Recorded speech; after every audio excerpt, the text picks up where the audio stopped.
এটাই সেই ঐতিহাসিক স্থান যেই পথ দিয়ে হযরত শাহজালাল রহমতুল্লাহি আলাইহি জায়নামাজ বিছিয়ে সুরমা নদী পার হয়েছিলেন। শাহজালালের সিলেট আগমন একটি গুরুত্বপূর্ণ ঐতিহাসিক ঘটনা। জায়নামাজে বসে তিনি ৩৬০ আউলিয়া সহ সিলেট এসেছিলেন এই পানিপথ ধরে।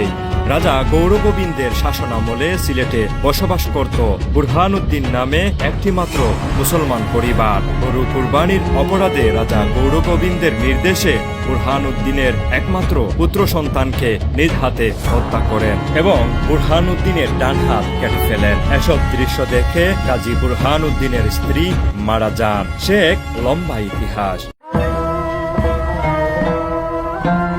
গাজী বুরহানুদ্দিন রহমতুল্লাহি আলাইহির দোয়া ও সিলেটের তৎকালীন রাজা গৌরগোবিন্দের অত্যাচারের প্রেক্ষাপটে সিলেটে আগমন করেন হযরত শাহজালাল রহমতুল্লাহি আলাইহি। খ্রিস্টীয় দশম শতকে শ্রীহট্টভূমি, লাউর, জৈন্তিয়া ও গৌড় নামে ৩টি স্বাধীন রাজ্যে বিভক্ত ছিল। উক্ত রাজ্যগুলোর মধ্যে গৌড় অন্যতম। এই রাজ্যের প্রাচীন সীমারেখা বর্তমান মৌলভীবাজার জেলা সহ হবিগঞ্জের কিছু অংশ নিয়ে বিস্তৃত ছিল। গৌড় রাজ্যের দক্ষিণ সীমাভূমি নবীগঞ্জ দিনারপুর পরগনার পাশে গৌরগোবিন্দের চৌকা ছিল।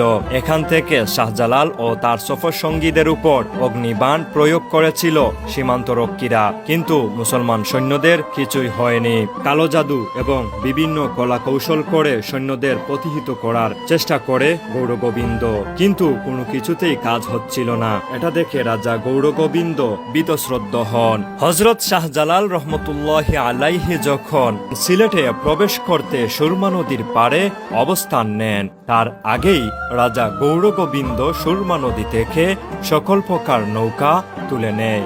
তা সত্ত্বেও হযরত শাহজালাল রহমতুল্লাহি আলাইহি বিসমিল্লাহ বলে সকল সঙ্গীদের পানিতে জায়নামাজ বিছানোর নির্দেশ দেন। প্রথমে মুরিদগণ অবাক হলেও কিছুক্ষণের মধ্যে গুরুর নির্দেশ মতে জায়নামাজ বিছিয়ে দেন সুরমা নদীতে। পা রাখতেই আল্লাহর রহমতে ও হযরত শাহজালালের অলৌকিক আধ্যাত্মিক শক্তির বলে মুহূর্তের মধ্যেই সুরমা পার হয়ে যান। হযরত শাহজালাল রহমতুল্লাহি আলাইহি গৌড়ের রাজধানীতে প্রথম পা রাখেন। শাহজালাল রহমতুল্লাহি আলাইহির সম্মানার্থে এই স্থানটিকে শেখঘাট নামে ডাকা হয়।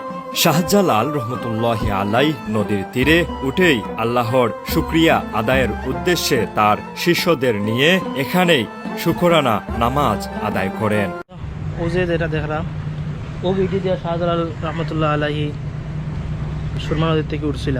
এই যে সিঁড়ি আছে, কিন্তু ফানিয়ে তো সিঁড়ির অবস্থা খারাপ, ফেঁকে পড়ে গেছে।